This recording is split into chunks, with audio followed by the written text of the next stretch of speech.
See on nüüd ühtede noorte pere esivanemate vana talukoht ja looduslikult hästi kaunis kohas, nagu Eestis on need ajatalud üksikus kohas.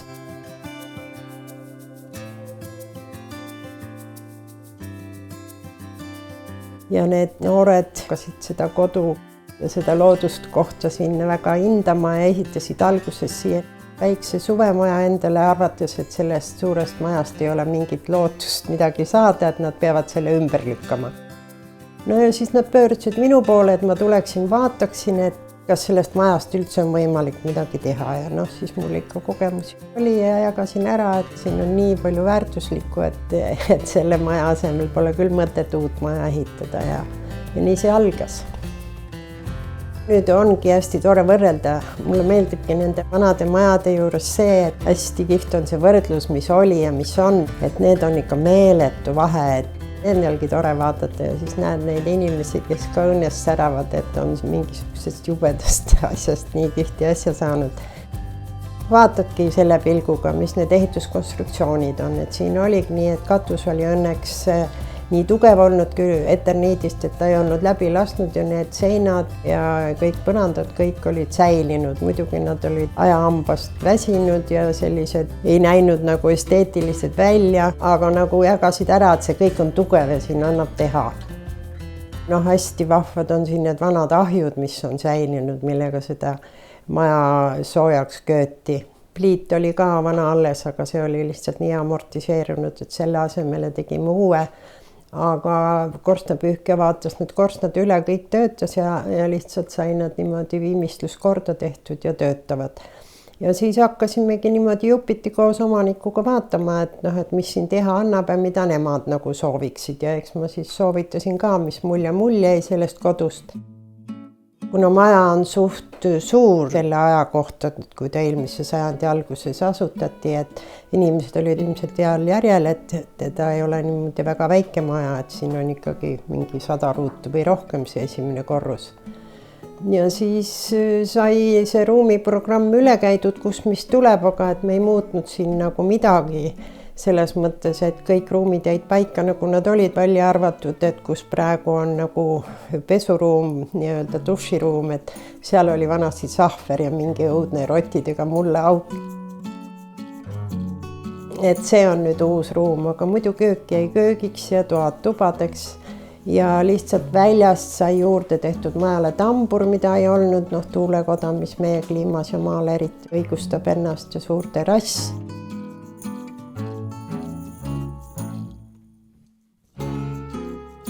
Ja siis lihtsalt hakati seda kõike puhastama, et siin on vanad laudpõrandad, vanad laed, vanad uksed, kõik on lihtsalt puhastatud, korda tehtud.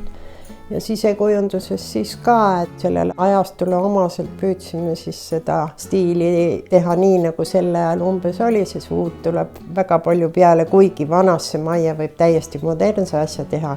Aga nendele inimestele oli siin alles ka selle talu vanu mööbliesemeid, mida tasus jälle säilitada ja nii ta sai.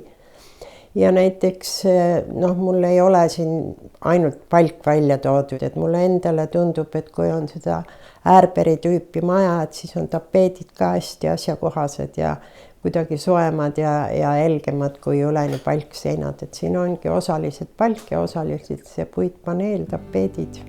Nii on. Elekter sai kõik uus tehtud, sest selle elekter oli nagu ta oli pinnapealsed. Siin on see elektervalgustus kõik uuesti tehtud ja jällegi siis on võetud need ajastule omased lülitid ja pistikupesad, et nad ei ole niisugused tänapäevased.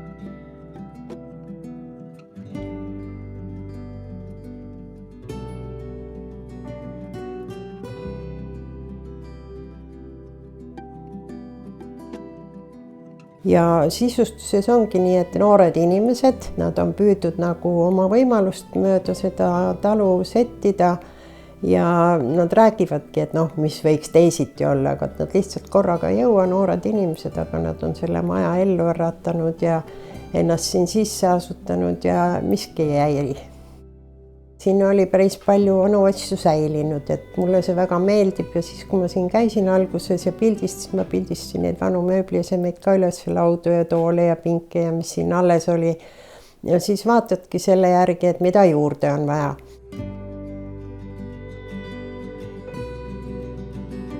Ja nagu siin köögiski, et põhirõhk läks nagu selle korraliku uue puidupliidi ehitusele, mis siin sai eritööna tehtud, see pliidiraud selliselt nii suur, et sama raua sisse mahub siis ka elektripliit ja elektriahi, et siis teedki oma plusse ja miinused, millele rõhku panna, millele jätta vähem kulutusi ja siis saigi see köök nagu igas sobitatud siia. Mina leian, et see täiesti sobib selles eluetapis, kus nad praegu on ja siis on siin niisuguseid toredaid detaile, et see vana laud on puhastatud ja uut jälle juures ja et noh, see ongi niisugune tänapäevane elu.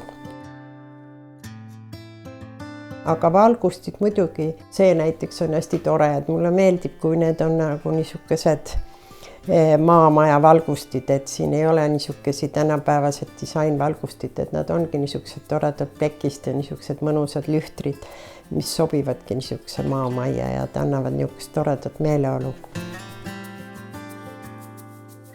Et osa mööblid muidugi nad on diivanid näiteks toonud oma linnakodust, mis on seal nagu üle jäänud ja minu meelest need täiesti sobivad siia nii kauaks, kui nad ei ole sellel tasemel majanduslikult, et nad kõik endale uued muretsevad või mingid antiikdiivanid siia ostavad. Niimoodi saab hakkama.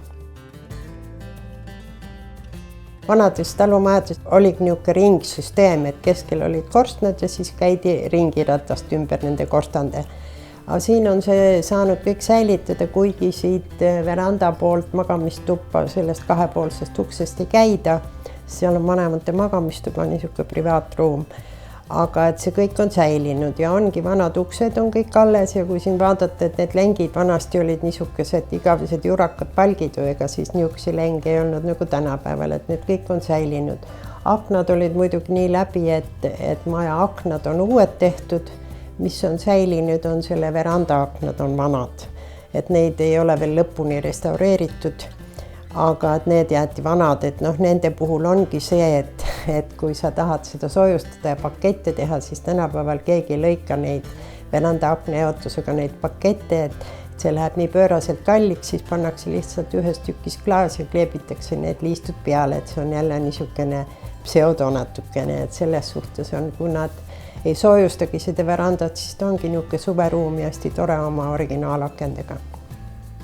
Vanal ajal polnudki maakodudes selliseid vannitube või pesuruume, et olidki õue peal saunad või pesti siis köögis, nagu siingi, eks ole, tuleb välja, et see suur ahi, mis siin köögis on, et siinsamas oli ka kerisekivid seal ahjus ja visati leili ja pestigi köögis, kööti köök soojaks ja aga nüüd, kui tänapäeval veevärk majja tuuakse, et siis meie tänapäeva mõistes mugavuste juurde kuulub ikkagi korralik hügieeniruum ja siin õnneks oli selline ruum täitsa olemas, kuhu sai siis teha niisugune korralik hügieeniruum, kus on dušinurk ja tualett ja valamu, et kõik on nagu olemas ja polegi väga väike. Et ma olen teinud ka selliseid kohti, kus on saanud mõnda tuppa teha, näiteks vannituva ja jääbki hästi avar ja tore, et üks maakodu ongi mul selline, kus ühte tuppa sai vannituba tehtud ja tõesti vahva tuli.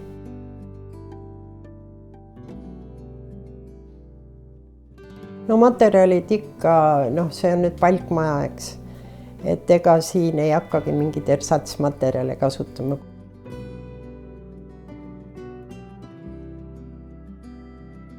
Juba säilivad vanad laudpõrandad, mis on oma 4 senti paksud ja sellised vanad uksed ja ei mingid laminat ja midagi. Suund on selle peale, et inimesed enda läheduses ja oma eluruumides kasutaks võimalikult naturaalseid materjale. Kui need põrandad oleks läbi olnud täiesti ja talad läbi siin põrandate all, et tänapäeval leiab ka laudpõrandad, kuigi see laud on, eks ole, õhem, et ta on siin 2 senti või veel õhem.